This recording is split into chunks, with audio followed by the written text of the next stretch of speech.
प्रिय दर्शकों, नमस्कार। एक बार फिर से उपस्थित हूं आप सबके सामने मेष राशि से लेकर के मीन राशि तक अगले 12 दिन तक मैं आप लोगों को 2025 जो कालयुक्त संवत्सर होगा, उसका नाम कालयुक्त संवत्सर होगा, वो पूरा संवत्सर मेष राशि के जातकों के लिए कैसा बीतने वाला है, वृष राशि के लिए कैसा बीतने वाला है, एक एक दिन करके मैं अब आप लोगों को वार्षिक राशि फल बताने वाला हूं।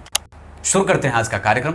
बहुत ही इत्मीनान से बैठना होगा और ये समझना होगा कि पूरा एक वर्ष 2025 उसमें हमारे शनिदेव हमको क्या कुछ देने वाले हैं, देवगुरु बृहस्पति बदलने वाले हैं, वो हमें किस तरीके से प्रभावित करेंगे, राहु और केतु का गोचर वक्री गति से हमारे राशि को कितना प्रभावित करेगा, यही जानेंगे आज के कार्यक्रम में। और ये अगले 12 दिन तक सभी राशियों के लिए होगा। अगर आप मेष राशि और मेष लग्न के हैं तो ये आपको अंतिम तक कार्यक्रम देखना चाहिए। साथ ही साथ अगर मेष लग्न के हैं तो भी पूरा देखना चाहिए, और अगर सिर्फ मेष राशि के हैं और कोई अन्य लग्न बना है तो भी आपको देखना चाहिए। इससे पहले कि मैं बताऊं, शनिदेव का परिवर्तन मार्च महीने के अंतिम में यानी कि 29 मार्च को होगा। कुंभ राशि से वो देवगुरु बृहस्पति की गौण राशि मीन राशि में परिवर्तन करेंगे। जहां जैसे ही शनिदेव का मीन राशि में परिवर्तन होगा, वहीं पे वो कुंभ राशि, मीन राशि और मेष राशि के ऊपर 7.5 लगाएंगे। साथ ही साथ धनु राशि के ऊपर से ढैया का प्रभाव रहेगा। इसके अतिरिक्त देवगुरु बृहस्पति का भी परिवर्तन इसी वर्ष होने वाला है। जैसे कि आप जानते हैं कि शनिदेव एक राशि पे पूरे 2.5 वर्ष रहते हैं, इसी में वो वक्री होते हैं, इसी में अस्त होते हैं, और वहीं देवगुरु बृहस्पति भी लगभग 1 वर्ष तक एक राशि में रहेंगे। अभी वर्तमान में देवगुरु बृहस्पति वृष राशि में हैं। यहाँ से उठ करके वो मई महीने में 14 मई को वृष राशि से उठ करके मिथुन राशि में जाएंगे।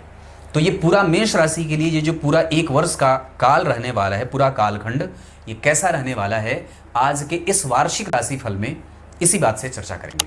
शुरू करते हैं आज का कार्यक्रम।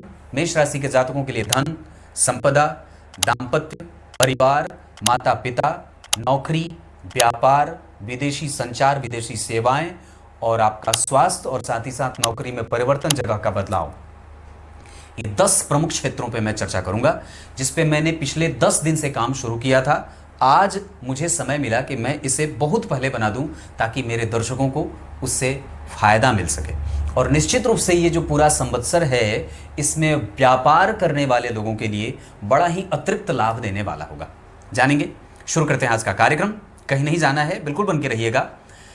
मेष राशि के जातकों के लिए ये पूरा वर्ष, चूंकि आपकी राशि पे अभी वर्तमान में चूंकि शनिदेव बदलेंगे, 7.5 आपके ऊपर शुरू हो जाएगी, क्योंकि वो कुंभ में अभी वर्तमान में हैं। जब वो मीन राशि में जाएंगे तो मेष राशि के ऊपर 7.5 लगेगी। इसका अर्थ होगा कि अगले पूरे वर्ष जब तक ये शनिदेव मीन राशि में रहते हैं, ये 2.5 वर्ष एक राशि में रहते हैं, मतलब मैं बात अगर 2025 की कर रहा हूं, तो हमें मेष राशि के जातकों को ये बात बहुत सावधानी से समझनी होगी कि हमें मानसिक तनाव ज़्यादा नहीं लेना है, या फिर ये कह सकते हैं कि ये पूरे वर्ष शनिदेव आपको थोड़ी सी आर्थिक चिंता देने वाले हो सकते हैं। पर देवगुरु बृहस्पति चूंकि अभी वृष राशि में हैं और आपकी राशि से वो मिथुन राशि में गोचर करेंगे, तो ऐसी अवस्था में वृष राशि के बाद मिथुन राशि में देवगुरु बृहस्पति का गोचर आपके भाग्य, दाम्पत्य और बड़े छोटे भाई बहनों के साथ साथ आपके महत्वाकांक्षा की पूर्ति करने वाले हो सकते हैं। 7.5 आपके चिंताओं को बढ़ाने वाली हो जाएगी। अगर कब, जब आपकी कुंडली में शनिदेव थोड़े कमजोर या रुग्ण होके बैठे रहेंगे, मतलब मेष राशि अगर आपकी बनती है या मेष लग्न बनता है, तो दशम और एकादशवें भाव के स्वामी होकर के अगर शनिदेव आपकी कुंडली में नीच बैठे हैं या अष्टम भाव में बैठे हैं या षष्ठम स्थान में बैठे हैं या लग्न में कमजोर होकर मेष राशि में ही बैठे हैं, तो इसका अर्थ होगा कि आपको कोई भी निर्णय लेने से पहले अपने आप को बहुत ही संतुलन में रखना होगा। चाहे वो निर्णय आपके दाम्पत्य को लेकर के हो, चाहे करियर के पर्सपेक्शन से हो, चाहे आप पर्सपेक्टिव से हो, या वो सामाजिक सद्भाव, सामाजिक उत्थान से ही क्यों न लेकर के हो। इसका अर्थ होगा कि ये दोनों ही ग्रह, जहां एक ग्रह हमारे दाम्पत्य, विवाह, दिनचर्या, व्यापार आदि को रेगुलेट करेगा अच्छाई के लिए, वहीं दूसरा ग्रह हमारे मानसिक दबावों में वृद्धि करने वाला भी हो सकता है। इसके साथ साथ मेष राशि के जातकों के लिए कारोबार में वृद्धि होगी, व्यापार का लाभ बढ़ेगा, दिनचर्या फिक्स हो जाएगी और नई नौकरी के मिलने के बहुत सारे आसार पूर्व के, मतलब जनवरी से लेकर के जून तक के महीने तक नौकरी बड़ी अच्छी चलने वाली है। नौकरी अच्छी चलेगी, इस वजह से व्यय भी बहुत संतुलित रहेगा। लेकिन 6 महीने के बाद जो उत्तरार्ध के 6 महीने रहेंगे, जून, जुलाई, अगस्त, सितंबर, अक्टूबर और नवंबर के बाद दिसंबर, इन 6 महीने में आपको काफ़ी सजगता से, सावधानी से अपनी नौकरी और अपने बॉस के साथ संबंधों को बनाने के ऊपर विचार करना होगा। मेष राशि के जातकों को नौकरी में और व्यापार में संतुलन बनाने के साथ साथ, अगर साइड बिजनेस कोई करते हैं तो बहुत ही संतुलन बनाना होगा। पूर्व के महीने में तो 6 महीने तक बड़ी ही अच्छे परिणाम देखने को मिलेंगे, पर अगर नौकरी के साथ साइड बिजनेस करते हैं तो निश्चित रूप से आपको उत्तरार्ध के 6 महीने काफ़ी सावधानी से निर्णय लेने चाहिए और इस दौरान आपको सबसे ज़्यादा ध्यान अपने पार्टनरशिप पे रखना होगा। दूर के ऑर्डर को पहले पूरा करें अंतिम के वर्ष में, मतलब जो पूर्व के 6 महीने जब बीत जाएंगे उसके बाद के 6 महीने के लिए आपको दूर के ऑर्डर पे पहले ध्यान देना होगा। दूर के ऑर्डर पे ध्यान देने के साथ साथ विदेश यात्रा और कहीं अगर काम के लिहाज से अगर कहीं जाना हुआ तो सावधानी बरतनी होगी। लेकिन अगर आरंभ के 6 महीने की बात करते हैं तो वो काफ़ी बेहतर और अच्छा परिणाम, अनुकूल परिणाम देने के मामले में सही साबित होगा। ये तो रही कारोबार की बात। साथ ही साथ अगर बात करते हैं मेष राशि के जातकों के लिए दाम्पत्य और परिवार के साथ संबंधों की, तो मेष राशि के जो लोग अभी अविवाहित हैं उनके विवाह के नए सूत्र भी बंधेंगे। अगर दोबारा विवाह है या एक बार आपकी शादी या विवाह टूट चुका है और दूसरे विवाह में जाना चाहते हैं तो इसका अर्थ होगा कि ये दोनों ही ग्रह आपके पुनर्विवाह के योग भी लगाएंगे। साथ ही साथ मेष राशि के जातकों के लिए पुराने संबंध जो रुके हुए थे, चाहे मित्रता का हो, चाहे पत्नी रूठ करके चली गई हो, उनके दोबारा से वापस आने के संकेत भी मिल रहे हैं। अगर हम थोड़ी बहुत सावधानी बरत लेते हैं तो हमारे संबंध हमारे ससुराल वालों से भी बड़े ही बेहतरीन बन जाएंगे। ये पारिवारिक फ्रंट पे मैंने बात की, अभी और भी बातें बाकी होंगी कि मेष राशि और मेष लग्न के जातकों के लिए हमारी दिनचर्या अच्छी होगी, हमारा कारोबार अच्छा होगा, हमारे पड़ोसियों के साथ हमारे संबंध अच्छे होंगे, हमारा व्यापार और भी ज़्यादा उत्कृष्टता को प्राप्त होने वाला होगा। साथ ही साथ अगर हमें कोई नया पार्टनर बनाना हो, नया टेंडर लेना हो, नए कारोबार में इन्वेस्टमेंट करना हो तो ये जून से जुलाई का महीना काफ़ी लाभदायक साबित हो सकता है, मतलब पूरा 1 माह। इसके साथ साथ अगर हम मेष राशि के बारे में बात करते हैं तो अक्टूबर और नवंबर का जो महीना रहेगा वो व्यापारियों के लिए काफ़ी रश वाला हो सकता है। साथ ही साथ तो ये वो माह होगा जहां वस्तुओं में मेष राशि के जातकों को निवेश करने से पहले, जैसे इंफ्रास्ट्रक्चर पे निवेश करना हो, टेंडर लेना हो, कोई नया व्यापार शुरू करना हो, तो वहाँ पे आपको थोड़ा बहुत सावधान होना होगा या फिर वहाँ पे सावधानी बरतनी ही होगी। कुछ और भी स्थितियाँ जिसमें अगर सिर्फ नौकरी करने वाले लोग हैं तो मेष राशि के जातकों के लिए पूर्व के 3 महीने जनवरी, फरवरी और मार्च, इतने तक आपके नौकरी में स्थान परिवर्तन के कोई विस्तृत योग नहीं बनेंगे। जबकि मार्च से लेकर के जून तक, मार्च, अप्रैल, मई और जून, ये 3 से 4 महीने आपके नौकरी के बदलाव के काफ़ी अच्छे संकेत देंगे।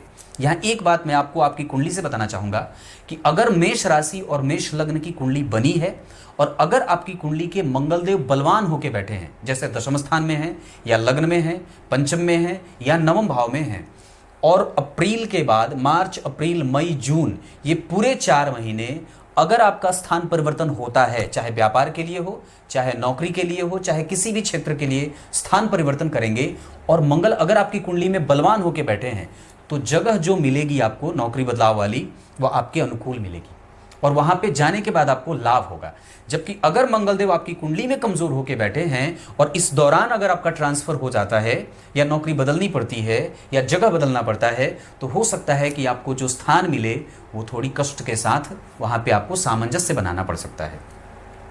मेष राशि के जातकों के लिए विवाह के सूत्र बनेंगे आरंभ के 3 महीने में और भी अच्छे।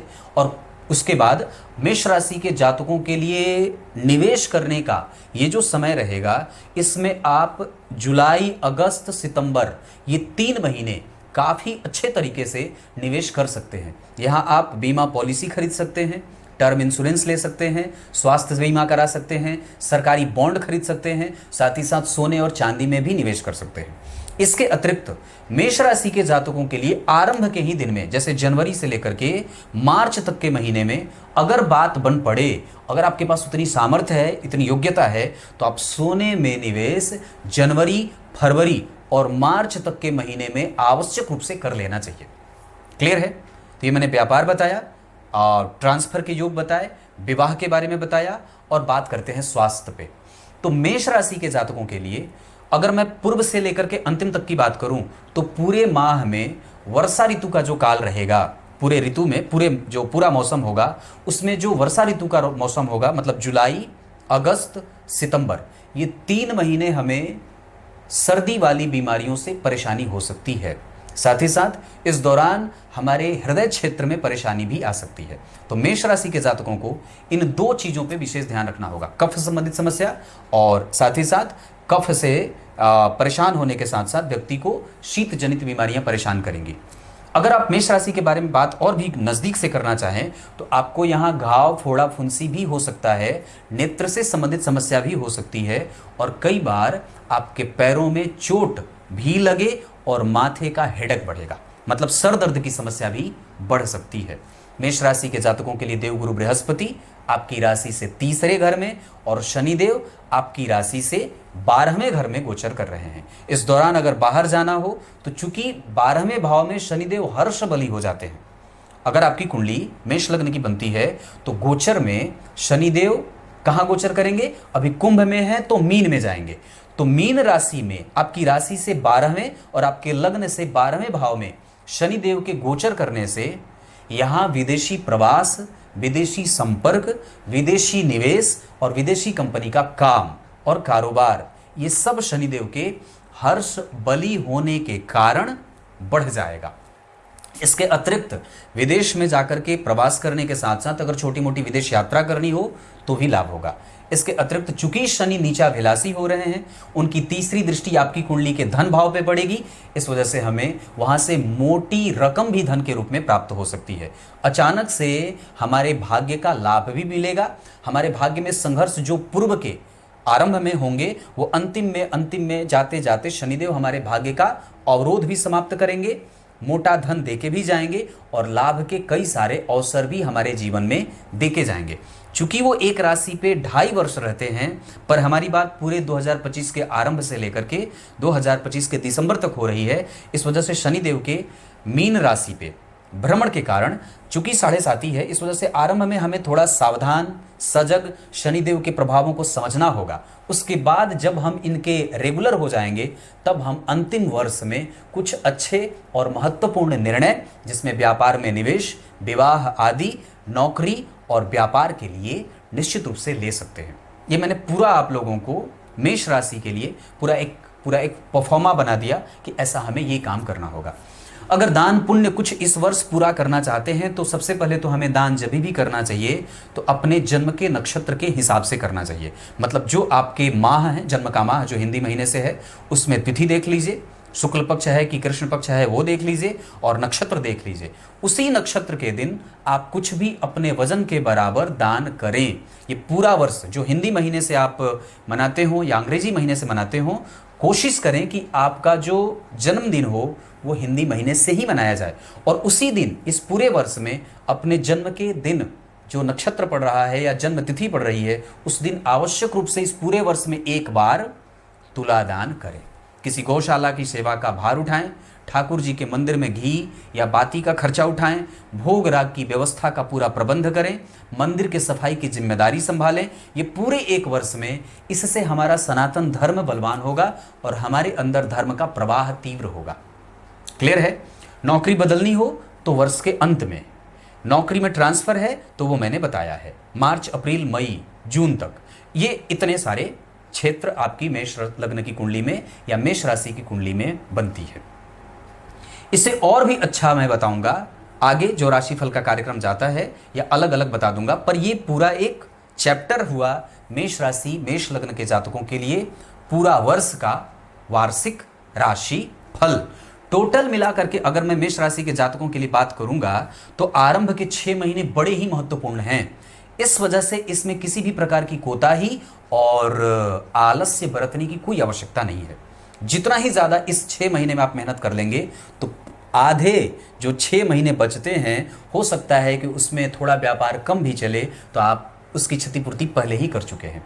इस वजह से इस बात को मैं आप लोगों को बताना चाहूँगा कि मेष राशि मेष लग्न के जातकों को पूर्व के 6 महीने में पूरे ऐसे वर्ष भर आपको मेहनत करनी होगी, पर 6 महीने आपके लिए काफ़ी कारगर साबित होने वाले हैं।